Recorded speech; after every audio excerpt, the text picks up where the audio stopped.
Quando os ponteiros se encontram e que nós ouvimos as 12 badaladas.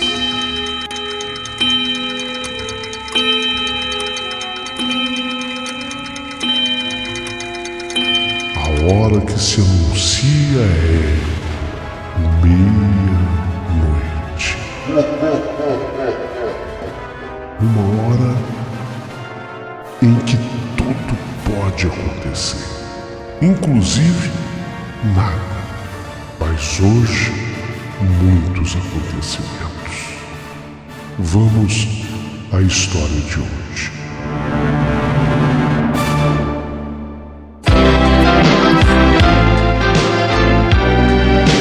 Rádio Emoção.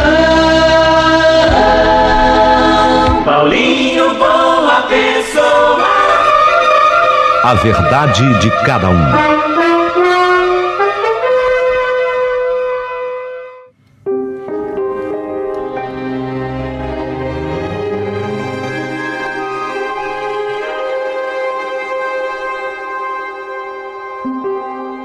Meu distinto e querido amigo Paulinho Boa Pessoa, hoje eu quero ter a honra de contar para você essa história da meia-noite. Tudo aconteceu comigo, mas, Paulinho, diante dos fatos, todos reais, eu quero pedir a você que, por favor, não decline jamais o meu nome. Eu escolhi um pseudônimo para mim, Herói Calado.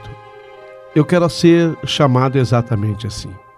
Então que toda a paz de espírito esteja com cada ouvinte seu e eu vou começar a relatar tudo o que aconteceu comigo. Como eu disse, não vou revelar o meu nome de batismo, mas durante a narrativa vocês entenderão os motivos pelos quais eu vou fazer dessa forma.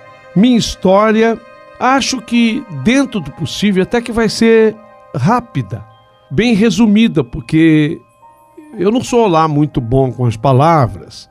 A minha praia sempre foi outra, a minha praia é desenhar. Se o assunto for desenho é comigo. Eu sou bom nisso, graças a Deus, viu, Paulinho?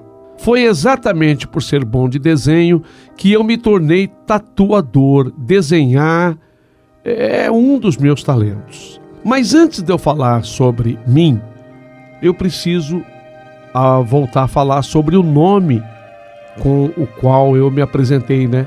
Herói Calado. Herói Calado.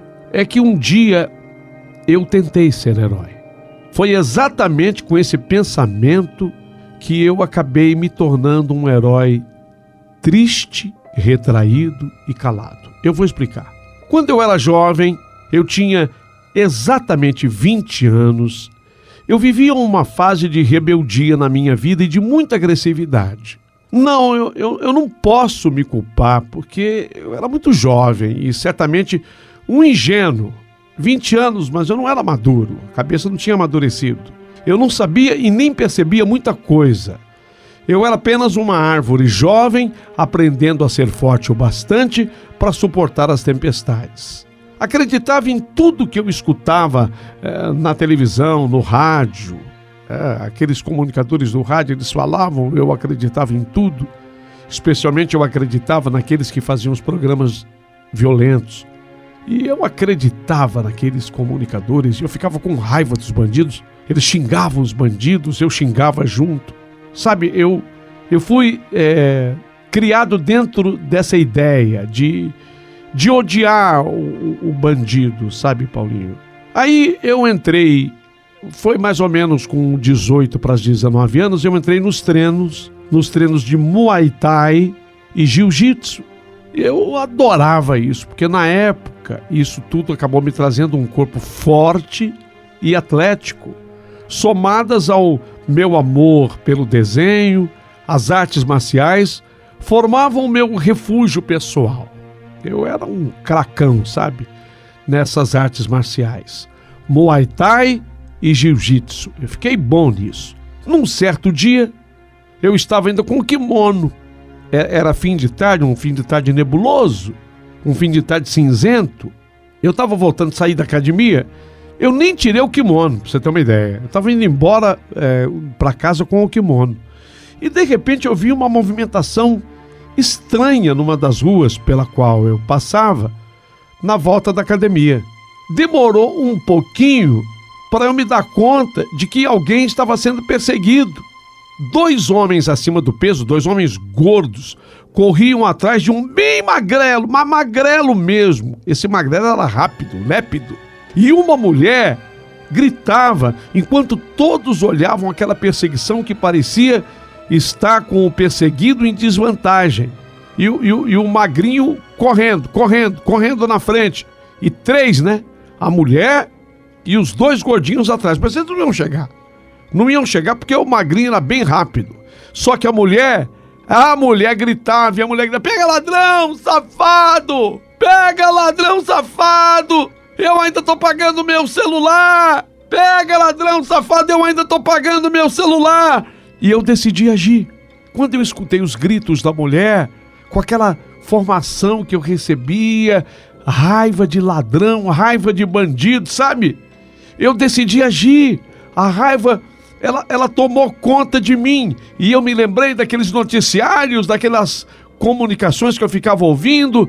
Eu pensei que ali era mais um arrombado que precisava fumar a sua pedra para depois estuprar, matar. Eu pensei comigo: é bandido. E eu tinha aquela frase comigo, sabe? Bandido bom é bandido morto. Eu disparei numa corrida galopante atrás do magrela e entrei na perseguição. Me embrenhei por uma trilha de barro com mato dos 2 lados. A sombra esguia a alguns metros à minha frente. O magrelo era rápido, mas eu era mais. Meu treino lá na academia, o meu treino me trouxe alguma vantagem e em instantes eu estava agarrado ao garoto. Ele não tinha mais do que 17 anos, magrelo. Eu alcancei o magrelo. Quando os outros 2 homens que o perseguiam nos alcançaram, eu já tinha dominado e reavido o celular da mulher. Eu nem lembro o modelo, nem a marca. Foi há mais de 20 anos. Eu só sei que era um celular bem comum. O magrela que estava com o celular não reagiu, não. Mas um dos homens, um dos gordinhos, um segurança de uma das lojas da avenida onde o roubo aconteceu, segurou o magrela pelo braço, foi torcendo o braço do magrela e causou um estalo ouvido por todos os presentes naquela estrada deserta. O garoto gritou de dor: ah, ele quebrou meu braço, ele quebrou meu braço, ele quebrou meu braço. Os homens o xingavam e quando eu ouvi o grito do magricela, ele quebrou meu braço, e pedidos de misericórdia, ao invés de eu ficar com pena do magrela, ao invés de eu ter dó do magrela, o sangue me subiu. Ao contrário, eu fiquei com mais raiva dele ainda. A lágrima do magrela não tocou meu coração. Ao contrário, quanto mais ele chorava, mais com raiva, mais com ódio eu ficava. É triste lembrar. É muito triste lembrar, mas eu tenho que confessar a dor que eu carrego. Então, naquela tarde, com apenas 2 homens como testemunhas, eu descarreguei todo o meu ódio das pessoas e do mundo ao meu redor, no tórax, no abdômen daquele jovem, com aqueles golpes terríveis, os mais terríveis que eu sabia. Chute, pontapé, soco. Esqueci não, eu nem pensei que aquele jovem de 17 anos teria uma mãe que o esperava inocente, tivesse um pai que o esperava inocente, irmãos que o esperavam inocente. E por causa de um celular que eu já tinha recuperado, diga-se de passagem, eu fui batendo naquele jovem. Eu fui dando pancadas naquele jovem. Para mim ele era um ser inútil. Então, já que é inútil, eu vou bater. Soquei aquelas costas magras, soquei aquelas costelas magras com toda a força que eu tinha, enquanto o homem O gordinho segurava e me atiçava. Vai, bate mesmo, é o que ele merece. Vai, bate, bate. E eu batia. E eu pensei que daquela forma eu estava punindo o mundo pelo mundo ser tão podre. Eu transformei o mundo naquela figura humana. Cada soco que eu dava, eu fazia o rapaz cuspir a sua vida. Soquei, soquei. E quando não mais consegui socar, eu saí correndo. Deixei o rapaz desfalecido para trás, caído para trás. Saí correndo e só parei 4, 5 quilômetros depois daquele lugar. Aliás, eu estava acostumado a voltar sim da academia. Eu voltava sempre com o kimono e correndo 4, 5 quilômetros distante por aquela estrada deserta. Os homens, os gordinhos que estavam comigo também saíram correndo, mas em direção opostas. Ninguém viu nada. Todos fizeram vista grossa.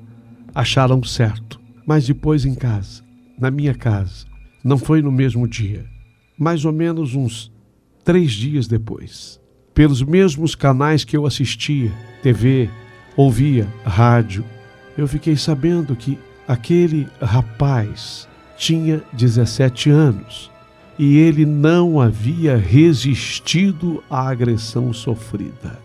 A notícia era de que ele tinha sido linchado.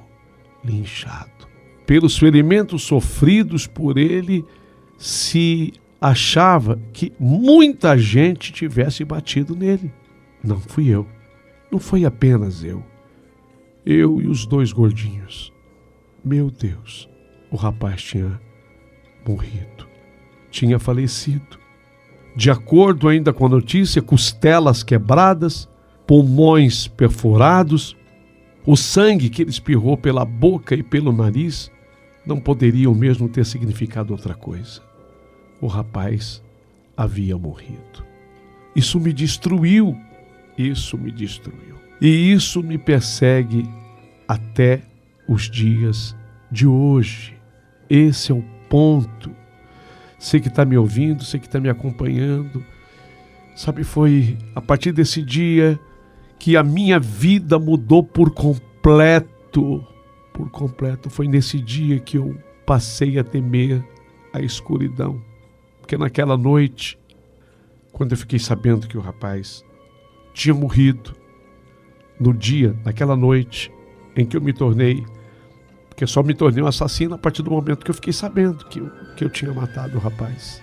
Sonhei com aquele magrela, com o magricela, com aquele jovem que eu havia socado até a morte. E o magricela no sonho, ele me falou que jamais me deixaria, que ele nunca iria esquecer o que eu tinha feito com ele. Jamais vou te esquecer. E no sonho, o magricela tinha asas. Tanto é verdade que ele dizendo jamais vou te esquecer, no final do sonho ele saiu assim voando, sabe? Voando. Com as luzes do meu quarto apagadas e a chuva forte do lado de fora, eu acordei com o coração disparado naquela madrugada e cheguei a sentir a movimentação dentro do meu quarto de um vulto que se moveu de um lado para o outro e eu congelei.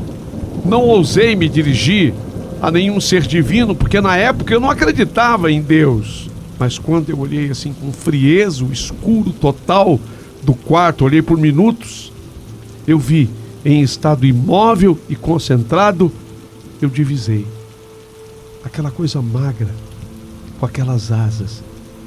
Parecia que estava dentro do quarto ainda. De repente eu senti um zumbido vibrante no meu ouvido assim.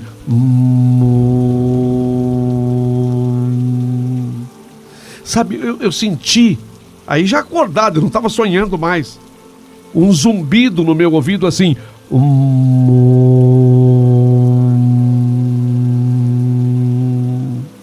Aquilo reverberava no meu ouvido. E depois eu escutei a voz: você me matou por nada. Você me matou por nada. Eu ouvi, então eu corri, acendi a luz e nunca mais as apaguei. O escuro tornou-se a minha corrente, a minha prisão. E assim tem sido pelos últimos 20 anos. Percebi desde então que meus sonhos se tornavam cada vez mais reais e lúcidos. Ora bons sonhos, ora sonhos assustadores. O tempo passou, mas eu sempre com aquele peso, sabe, de consciência. Eu precisava ganhar dinheiro, como todo ser na vida. Meus desenhos, um sucesso absoluto. E de repente eu descobri um talento para tatuagem. Montei o meu estúdio. E o meu estúdio, ele era frequentado por pessoas de alto poder aquisitivo. Uma consequência natural da valorização do meu trabalho.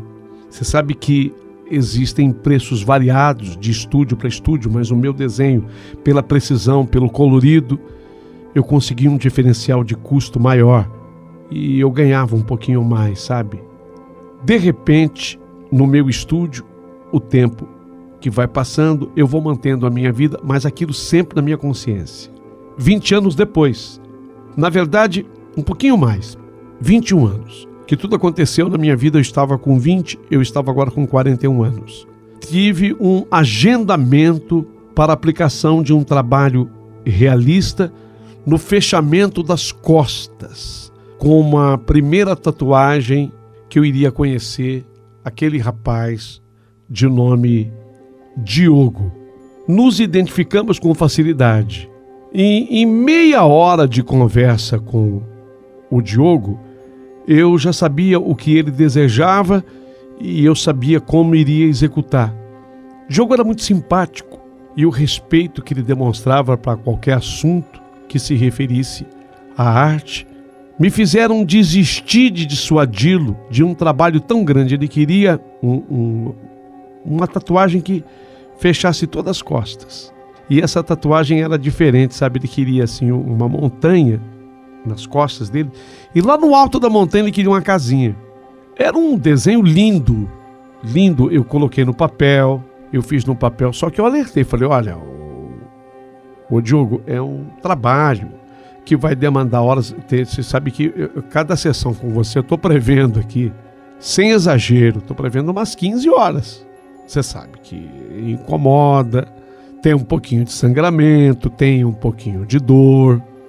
Tem gente que vem e suporta numa sessão comigo 1 hora, 1h30, 2, 3, 4, até 6, 8 horas eu já fiz, mas 15 horas eu vou precisar de pelo menos isso.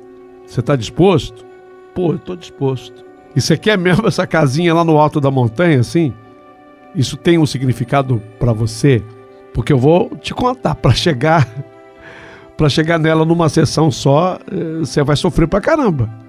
É o que eu falei, umas 15 horas de trampo. Vai ser fogo. Você já é coroa, né? Você já é coroa, tua pele já perdeu um pouco da elasticidade, mas desejo é desejo. Você quer a casinha? Pois é, eu quero. Eu quero. Aí ele falou meu nome, mas aqui eu estou sendo identificado como Herói Calado. Eu quero Herói Calado, eu quero chegar lá. Essa casinha para mim tem todo sentido, todo significado. E aí foi que ele revelou o que ele queria no peito, lado esquerdo em cima do coração. Ele tirou, foi a última coisa que ele me mostrou, ele tirou a foto. Uma foto de um rapaz. Eu não identifiquei o rapaz, eu vou ser honesto, não identifiquei. Falei, ele me explicou, falei, então eu quero fazer essa tatuagem nas minhas costas, a casinha lá no alto, e eu quero, é meu irmão, eu quero que você desenhe no peito. Falei, puxa, teu irmão. Aí eu vi a foto, eu ia reproduzir, né, no papel.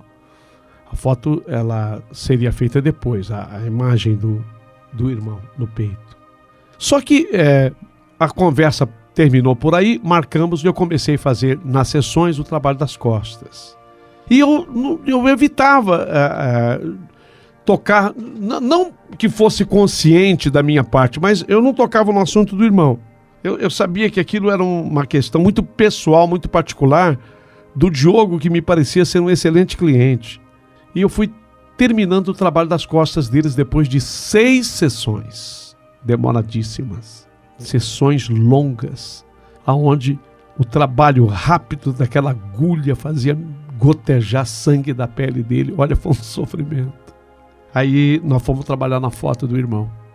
E quando eu comecei a fazer a foto do irmão, eu percebi que o Diogo começou a chorar. Eu achei na hora, porque aí a gente trabalha de frente, né? Eu estava trabalhando nas costas dele, agora trabalhando de frente, eu estava trabalhando no peito dele. Eu achei que as lágrimas fossem até pelo sofrer da dor, daquela dor que eu não quero assustar quem vai fazer tatuagem, porque aí eu deporia contra a minha profissão. Mas sempre tem um pouquinho de dor, ainda mais quando o trabalho é longo. Falei, bom, de repente está saindo lágrima dos olhos do Diogo, mas devido ao incômodo, né? Falei, você está chorando? Ele disse a mim, estou, herói calado. Estou sim. E eu poderia ter ficado quieto, mas não fiquei.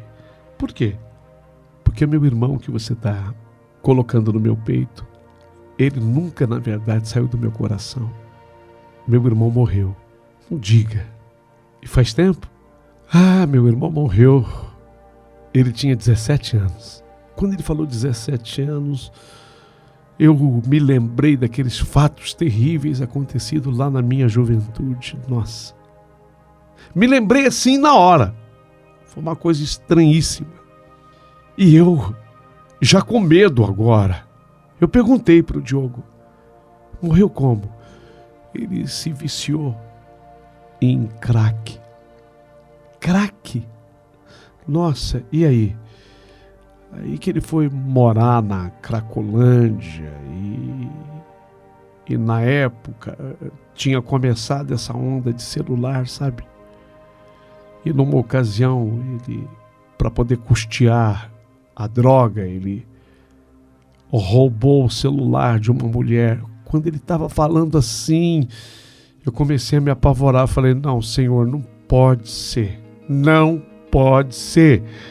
Ele roubou o celular de uma mulher e ele correu com esse celular e a mulher gritou para as pessoas, não sei quantos homens. Tem gente que fala que eram 3, tem gente que fala que era mais 4, 5, 6, eu acho que eram uns 10, porque bateram no meu irmão, chutaram meu irmão, golpearam meu irmão, bateram tanto nele que ele não resistiu e morreu. Morreu, olha, apesar de ter roubado o celular, eu digo que ele morreu inocente, porque ele foi vítima do vício maldito desse crack. Meu irmão era a melhor pessoa desse mundo. Ele era um santo, ele era um anjo, ele era muito melhor do que eu, para você ter uma ideia. Crack acabou com a vida dele. E o crack o tirou da vida. Quando ele acabou de contar isso, eu tive comigo uma certeza, que era aquele rapaz. Eu perguntei onde havia acontecido, e quando ele descreveu o lugar, o local e a data, não restou a mim a menor dúvida. Era o crime que eu havia cometido. 21 anos depois.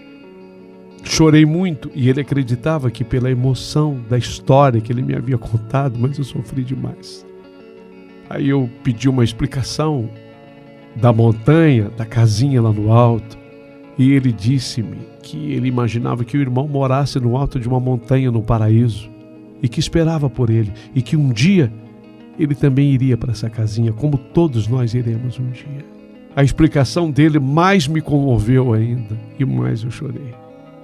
Eu precisava ter essa coragem e eu busquei todas as forças e eu contei para o Diogo tudo o que havia acontecido há 21 anos, como eu contei para vocês. A reação daquele rapaz foi surpreendente. Esperei que ele se revoltasse, que ele me denunciasse, mas foi uma reação de perdão, de fraternidade, de amor.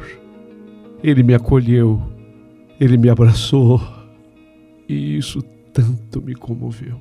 Exatamente por todas essas questões é que eu não pude aqui, dizer o meu nome. O dia que eu pensei que eu fosse me tornar um herói, e na verdade me tornei um assassino. Por isso, esse pseudônimo escolhido por mim, Herói Calado, que teve esse desfecho. Um desfecho propiciado por Deus. Só Deus para explicar. Me mandou o irmão dele tantos anos depois para eu ter a oportunidade de pedir perdão. Eu queria ter pedido perdão para a mãe, eu queria ter pedido perdão para o pai dele, mas ele me contou que tanto a mãe quanto o pai já tinham falecido. Talvez, isso ele não me falou, mas talvez eu imaginei, talvez até, quem sabe, tivessem falecido pela tristeza, de ter perdido um filho tão querido. Meu amigo Paulinho Boa Pessoa, você não imagina o quanto você está me ajudando com esse relato. Eu tornando esse relato público, eu estou tirando, um pouco desse peso que eu ainda carrego. Mantenho a amizade com o Diogo até hoje. Ele virou meu cliente, me trouxe tantas outras pessoas. Eu imploro a cada vez que eu vejo o perdão dele, explico a ignorância com a qual eu agi. Não consigo entender por que eu agi daquela forma. Eu não quero acusar ninguém, não posso, porque na verdade eu tenho que assumir a minha parcela de culpa. Mas eu não sei, eu me deixei levar pela agressividade dos outros dois. Mas eu também era agressivo, tá? Mas eu digo assim, eu potencializei a minha agressividade ainda mais diante daqueles dois.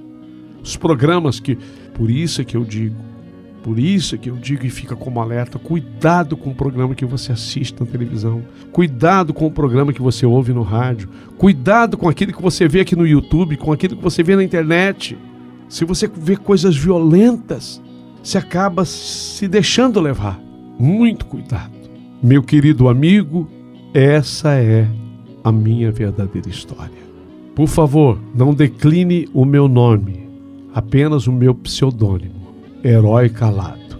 Mantenho a minha amizade com o Diogo até os dias atuais. Já tive a oportunidade de ir com ele ao túmulo do rapaz. Eu não vou dizer o nome do Magricela. Eu não posso dizer o nome da Magricela. Mas eu tenho ido ao túmulo dele. Já rezei muito por ele. Como hoje eu sou católico, já pedi que fossem rezadas missas por ele. Sinto-me muito melhor, mas foi Deus quem me deu essa oportunidade de pedir perdão para o Diogo. E o mais importante, realmente me senti perdoado por ele. Se você gostou da história da meia-noite, por gentileza, por favor, manda o teu joinha. Aproveita, coloque aí o seu comentário. Por gentileza, você pode se inscrever no canal do Paulinho Boa Pessoa? Fica membro do canal. Ajuda o canal a crescer, a melhorar, se torne membro. Seja bem-vindo, seja bem-vinda.